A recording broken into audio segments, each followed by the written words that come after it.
Rusia versus Ukraina. Bagaimana penyebab perang tersebut terjadi dan apa upaya yang bisa dilakukan oleh Indonesia untuk mengakhiri perang ini?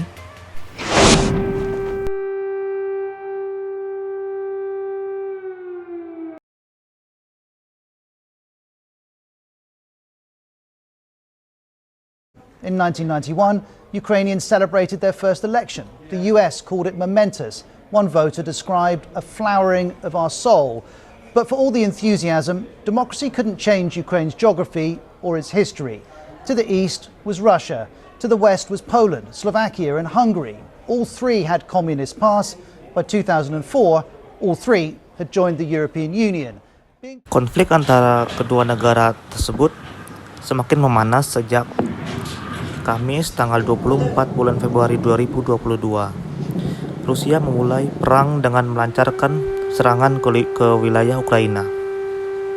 Kedua negara ini sebenarnya mempunyai sejarah yang panjang. Ukraina pun pernah menjadi bagian dari Uni Soviet yang kemudian menyatakan merdeka seiring berakhirnya Perang Dingin pada tahun 1991. Sejak dahulunya, wilayah Ukraina sudah menjadi perebutan pemerintahan besar di Eropa bagian timur. Berabad-abad lamanya, kawasan yang kemudian disebut sebagai Ukraina dikuasai atau dibagi-bagi wilayahnya oleh bangsa lain dari zaman lama hingga memasuki era modern seperti saat ini. Dimulai pada tanggal 23 Juni tahun 1917, Republik Rakyat Ukraina berdiri sebagai negara Ukraina modern. Republik ini, seperti yang dikutip dalam buku A History of Russia pada tahun 1963, diakui internasional. Sebelum itu, Ukraina merupakan bagian dari pemerintahan sementara Rusia usai Revolusi Rusia. Revolusi tersebut menggantikan sistem Tsar di Rusia menuju pembentukan Uni Soviet. Republik Rakyat Ukraina tak bertahan lama dan jatuh seiring dengan dideklarasikannya negara Ukraina yang anti-sosialis pada tanggal 29 April tahun 1918. Namun, pemerintah baru ini juga berlangsung singkat saja dan berakhir pada Desember 1918 dan digantikan kembali oleh Republik Rakyat Ukraina dengan pusatnya di ibu kota Kiev. Perjanjian Riga pada tahun 1921 semakin memperumit urusan kekuasaan di Ukraina karena banyak kepentingan yang ikut bermain. Terjadilah Perang Ukraina Soviet yang berakhir dengan memasukkan wilayah Ukraina ke dalam Republik Sosialis Soviet Ukraina sebagai bagian dari Uni Soviet yang merupakan representasi dari Rusia.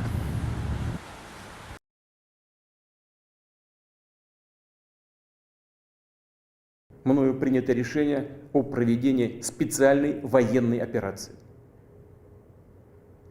Ее цель – защита людей, которые на протяжении 8 лет подвергаются издевательствам, геноциду со стороны киевского режима. Semenjak menjadi negara merdeka, Ukraina ini masih kerap terlibat polemik atau ketegangan dengan Rusia, terutama pada era pemerintahan Presiden Ukraina kedua, yaitu Viktor Yushchenko, yang menjabat sejak 2005 hingga 2010. Penyebabnya yaitu terutama karena si Presiden Yushchenko tersebut lebih merapat ke Uni Eropa timbang dengan Rusia gitu. Nah, ketegangan ini meningkat lantaran krisis Crimea pada tahun 2014. Kawasan semenanjung Crimea yang semulanya berada di wilayah Ukraina dianeksasi oleh Rusia. Nah, menurut BBC News, krisis Crimea ini memicu kerusuhan serta perpecahan di Ukraina bagian timur dan selatan. Kemudian pada tanggal 11 Mei 2014, gerakan separatis di Ukraina mendeklarasikan berdirinya Republik Rakyat Donetsk dan Republik Rakyat Lugansk. Dua wilayah inilah yang kemudian menjadi pemicu terjadinya kembali konflik antara Ukraina versus Rusia sejak tahun 2021 dan juga memicu perang pada Februari 2022 sekarang ini. Donetsk dan Lugansk yang termasuk dalam area bernama Donbas dihuni oleh mayoritas warga yang dekat dengan kultur Rusia. Ratusan ribu rakyat Donbas itu bahkan sudah berstatus sebagai warga negara Rusia. Berlanjut, pada Kamis tanggal 24 Februari 2022, Presiden Rusia yaitu Vladimir Putin menyatakan bahwa dirinya memutuskan untuk mengirimkan operasi militer ke Ukraina. Beliau berkata seperti ini, saya telah membuat keputusan operasi militer. Putin menganggap Ukraina sebagai ancaman dan berdalih melindungi warga sipil. Ia pun menuding Amerika Serikat dan sekutunya yang memicu keputusan tersebut karena mengabaikan permintaan Rusia untuk mencegah Ukraina bergabung dengan NATO.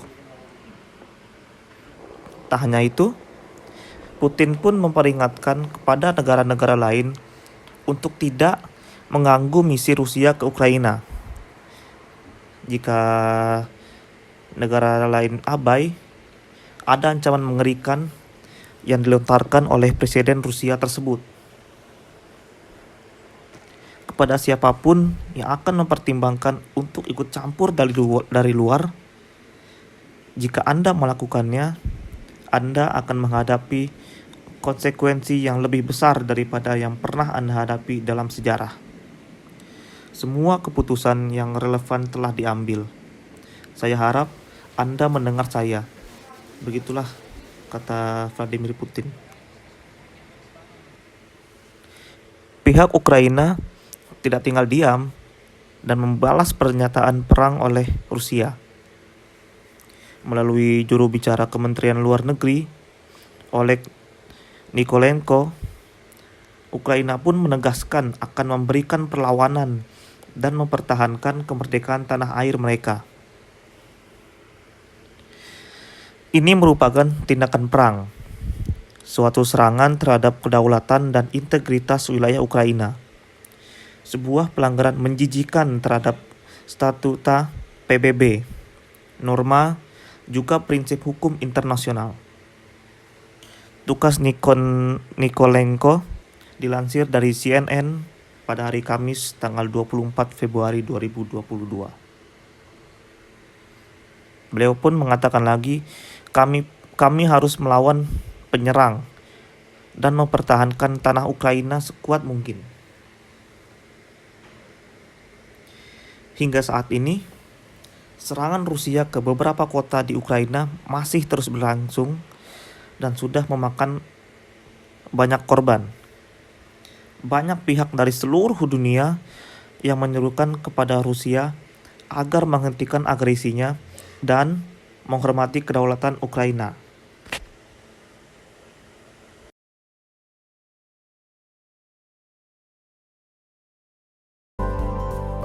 Berkaitan dengan sikap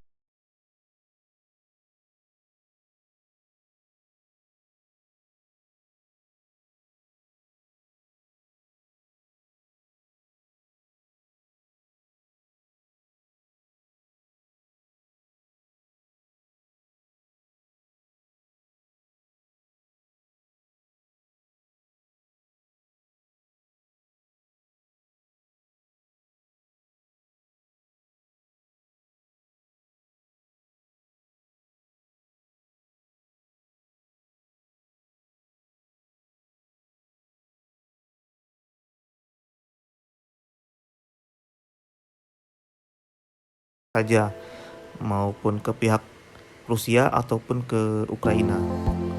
Seperti yang saya jelaskan sebelumnya, bahwa prinsip kemanusiaan harus dikedepankan. Tentunya harapan saya agar konflik Rusia dan Ukraina ini dapat segera terselesaikan oleh kedua belah pihak dengan jalur diplomasi, bukan melalui jalur pertumpahan darah atau peperangan yang terjadi pada saat ini.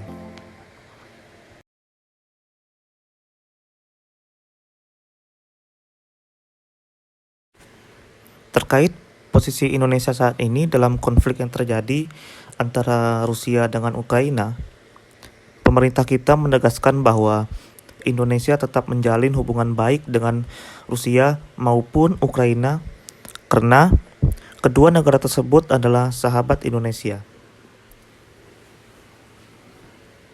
Indonesia juga bisa memberikan bantuan kemanusiaan terhadap potensi tragedi kemanusiaan dan konflik yang terjadi pada saat ini. Konflik antara Rusia dan Ukraina bukanlah masalah sederhana yang tidak bisa diselesaikan dalam waktu cepat. Oleh karena itu, Indonesia saat ini tidak perlu terlibat lebih jauh dalam permasalahan yang dihadapi oleh kedua negara saat ini. Sebaliknya, Indonesia bisa memberikan kontribusi terhadap upaya penyelesaian konflik. Yang kemudian, Indonesia juga perlu mendorong dibukanya zona pengungsi untuk menampung lebih banyak warga sipil dari kedua negara yang terpaksa mengungsi akibat konflik yang terjadi tersebut.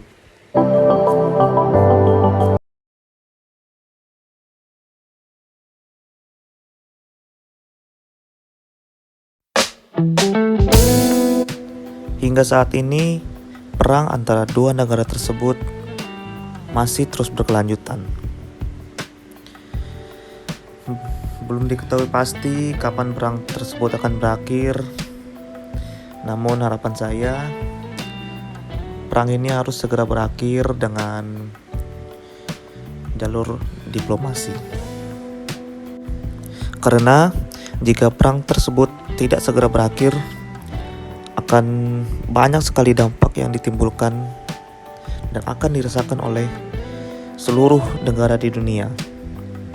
Dan itu kebanyakan adalah dampak negatif seperti harga minyak yang naik mungkin, dan kebetulan dua negara tersebut juga sebagai pengekspor gandum terbanyak di dunia. Akan sangat sayangkan jika kedua negara tersebut harus berperang seperti itu. Demikian, saya Muhammad Rian pamit. Wassalamualaikum warahmatullahi wabarakatuh.